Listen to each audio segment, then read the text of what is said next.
The perfect leg exercise. Well, that doesn't exist, but that doesn't mean you can't work your legs perfectly. Today, we're going to break down the anatomy, look at all the muscles that we have, and go through exercises and how to vary your technique in order to hit different muscles. My name is Peter, and I'm a qualified and still practicing physiotherapist, which means I know a thing or two about muscle origin, insertion, and function. By the end of today's video, you'll understand how your legs are put together and how to use each exercise optimally to target specific muscles. Now, let's be real. If you're born like me with slight chicken legs, I might be fast, but they're not very big. That's just unlucky, but we can still target those muscles as best we can to try get them to look as big as possible. This is the last video in this series, so if you haven't already, go check out the video on chest and shoulders, the next video on the back, and the previous video on the arms. Two of them will be linked after this one. Right, so we'll be breaking down the legs. So in the front, we've got the quads, then we've got sartorius, the sexiest muscle in the body, and then we can see some of the adductors if we strip the layers back. Then we go around to the back, and we've got the dump truck, we've got the glutes, we've got the hammies, and then we go our way down to what some people have and what some don't, the calves. So enough waffle, let's jump straight into the quads. So if you can speak English, that means there's 4 of them, right? So we've got rectus femoris that runs from above the hip to below the knee. They all sort of merge in and attach below the knee. So let's leave that one out so you don't hear it every time. Then on the outside, we've got vastus lateralis. In between, in the middle, but underneath, we've got vastus intermedius. And then the muscle that everyone loves to hear, vastus medialis. Now, there's 2 muscles that are unique. Number 1, rectus femoris. That attaches above the hip and below the knee, which means we can change the position of the hip in order to hit it or leave it out. And it does have function in hip flexion, so kicking up in front of you or marching, whichever one you want to do. Then we've got another one with very unique fibers, and that is the VMO, so vastus medialis oblique fibers. Now they're called oblique fibers because at the teardrop end, they actually change direction and turn in towards the kneecap, which means they have an ability to align the kneecap as far as biomechanics go. What that also means is when we're in a really deep compressed position of the knee, those muscles will be working harder and those fibers will be under more torque. So let's go into the world's most common exercise for the quads, an isolation movement. Don't say squat because we will get onto that later, but let's be real, the squat incorporates everything, so I'm going to show you how to tweak that right at the end. So onto the leg extension, aka the bench with no weight on it. So in order to hit all the other muscles except for rec fem, because rec fem's above the hip, we take the tension or the stretch off of rec fem by having a 90-degree angle. Therefore, all the other muscles have to work harder to extend the knee. So you'll see VMO, you'll see vastus lateralis, you'll see vastus intermedius, and not only the oblique fibers, you'll also see the whole muscle vastus medialis. But anyway, those muscles will be working harder moving that weight. Now, we don't want to neglect rec fem. We still want to grow it because that has an awesome look to it. It really gives a new dimension of shreds to the quads. The way in which we do it, now, if you're very lucky and your gym bench can drop flat, you can lie flat and do your leg extensions, right? If you like me with a gym bench, can't lie flat, take it as flat as possible, shift your weight forward and try get your knee to drop below. So you can see we're almost in a straight line there, and then you can do the quad extensions. Obviously you'll be raised up and you won't be kicking the floor, but then you can do those quad extensions, putting it at a slight stretch, and you'll actually feel the weight will get a lot easier when you incorporate that 4th muscle. And it's just more muscles doing the same job, so you'll probably be able to go a little bit heavier.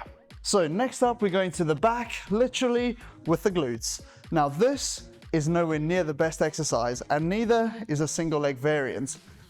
Trust me, it's horrible, and I'm going to explain why. So let's look at the glutes. We've got 3 muscles. We've got gluteus maximus, which is the big muscle that everyone can see. Then we've got glute medius, which sits on the outside.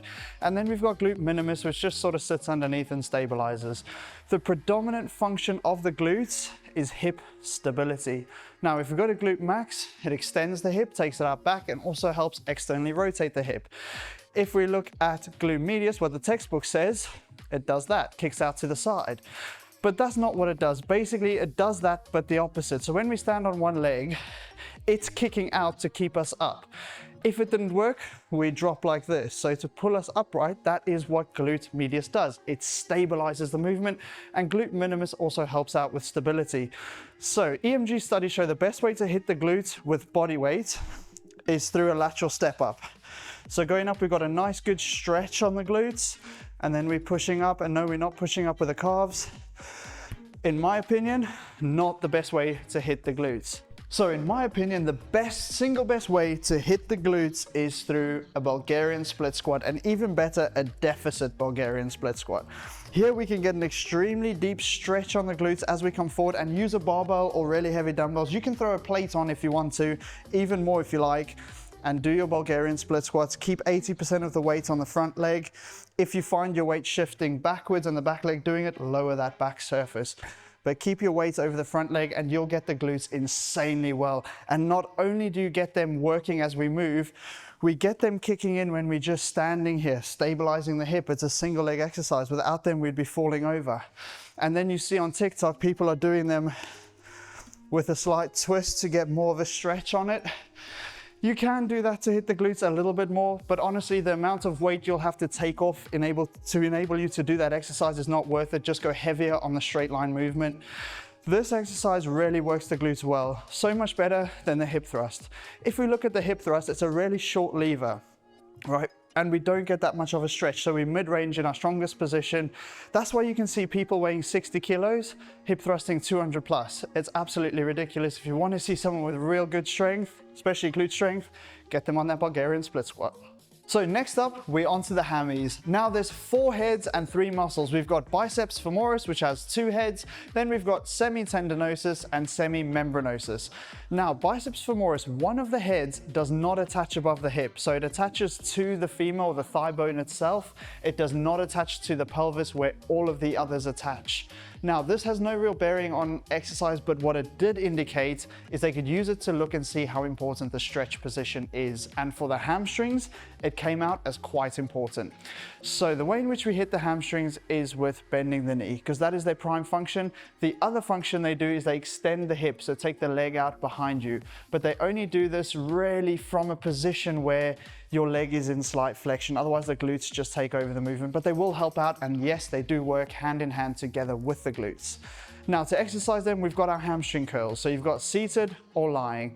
Seated, you're in more of a stretch position, therefore actually showed more growth. As long as you've got a forward tilt on the pelvis, you'll get really good growth. Now I personally prefer the lying hamstring curl. And the reason for it is I can load a lot more weight, and it's easier in the stretch position. It's a bit harder right at the end of the range, so you can go really heavy in that stretch position, where the seated hamstring curl I find is actually a bit easier towards the end to really squeeze, and a bit harder right at the start. So use both, but I tend to like the lying hamstring curl. Another way to target the hamstrings is the famous RDL. Now I absolutely love this method. However, one head of the hamstrings, that bicep femoris head that doesn't attach above the hip, is not going to be hit much. And that is because when we take up that stance, we'll go from the top down, we're not moving the knee much.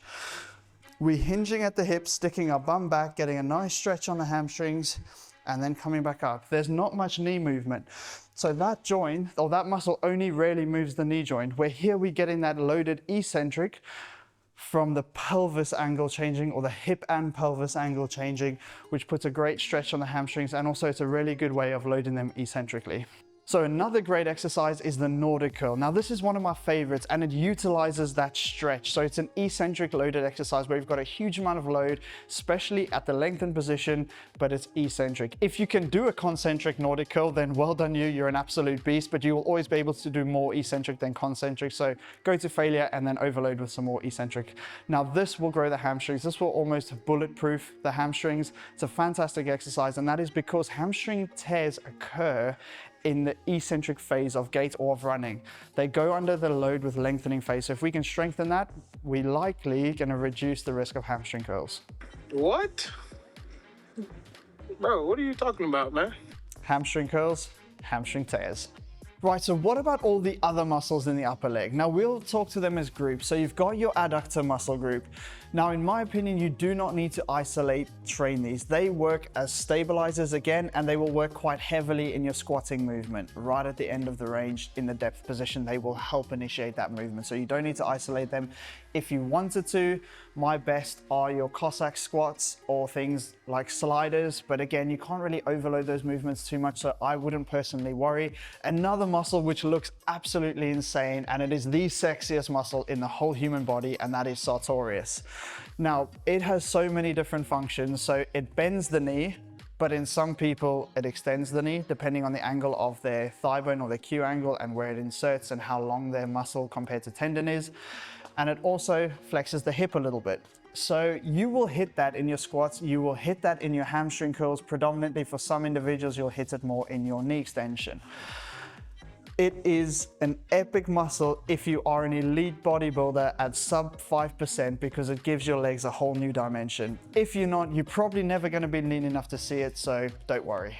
So next up, and last but not least, we've got the calves, the muscle all of us want and only dads have. So we've got two muscles, three heads. You've got soleus, which sits underneath, which is a nice flat muscle. And then you've got gastrocnemius, which is the one everyone can see. And this is the one that inserts a bit higher up. Now that has got a lateral head, outside head, and a medial head, the inside head. The key with soleus and gastroc is gastroc attaches above the knee. So in that little gap, that's where gastroc attaches to the body. Now this means that we can impact which muscle is under most tension by bending and straightening the knee.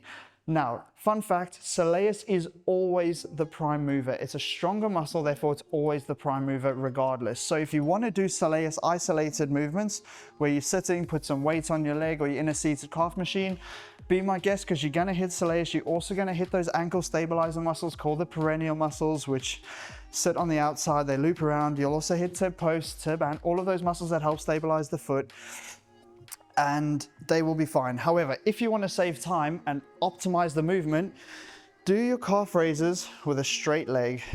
Soleus will be working because it's the prime mover, and gastroc will be working, which means you're going to be able to load a lot more weight onto the movement, and you'll still hit all the perennials. You'll still hit tibialis posterior, and you'll save yourself a lot of time.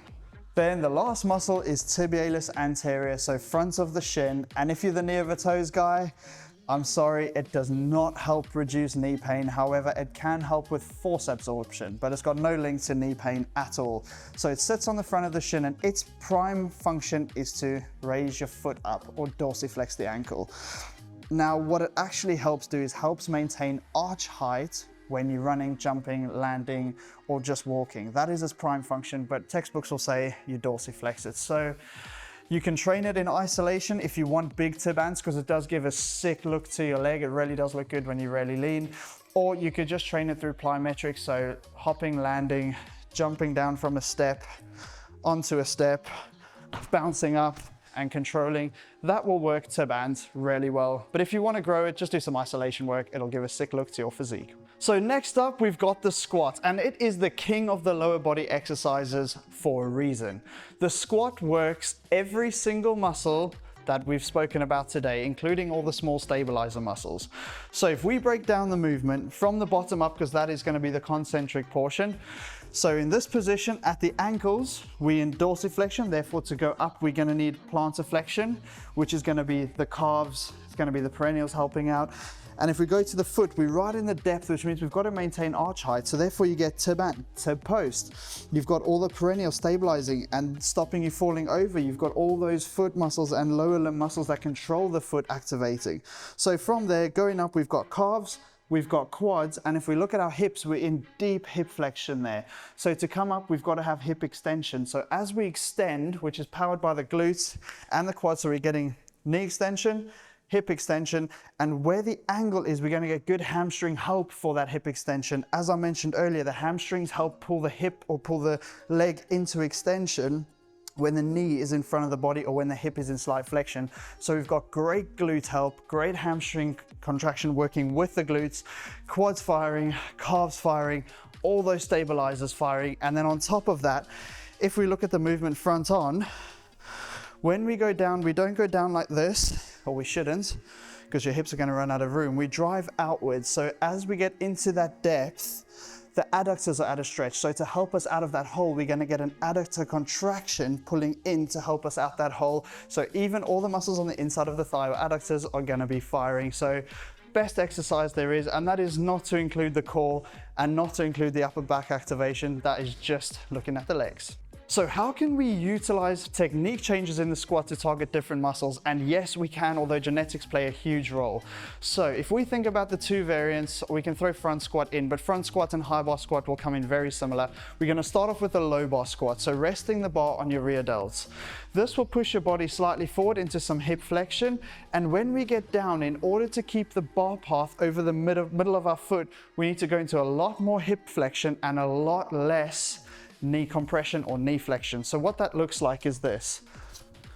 So we go up, we unrack the bar. I'm already slightly leaning forward. We set up slightly wider. Most people will anyway. And therefore, then we can squat down. Now you can see the position there. My torso is very far forward. My bum's sticking way back. And there's not much bend in the knee. The knee compression's not really there. So for my anatomy, this is the variation of the squat that really works for me. I can load a lot more weight on this variant. That's because my femur length is slightly longer, and that's why Smith machine squats are really painful on the lower back. But we can tweak all of that. We can take the ankle and that bit of the anatomy out simply with a wedge. So if we go onto the high bar squat, so resting it here, and the front squat counts the same, I would actually encourage people to use a wedge because most people won't be able to achieve full depth. Here with the wedge, we can maintain a much more upright posture, and look at the difference. Look at the knee compression. My hamstrings are touching my calves in that position. My back is a bit more upright. Yes, it rounds a little bit at the bottom because I ran out of range through the hips, but guess what? Spinal rounding is not the end of the world. If your back rounds a bit and you can get a bit more depth, as long as you don't get back pain, it's not going to increase your risk of injury at all. Anyone who says that is talking utter garbage because there's no cause and effect research on it. Rather get that knee compression because that's really going to target the quads. All right, guys, thank you so much for watching. And it is a bit sad because this series is now at an end, but we've covered pretty much the entire body, broken it down so you guys can understand how your body functions and how best to target each of the muscles. And I've thoroughly enjoyed making this series. I hope you guys enjoyed watching it. If you have, smash that thumbs up button down below and please consider hitting subscribe. If it's your first time, well, welcome to the channel. I hope you enjoyed it. And please consider checking out some of my other content before hopefully one of these days I get to earn that subscription from you. Until then, guys, we'll catch you in the next one.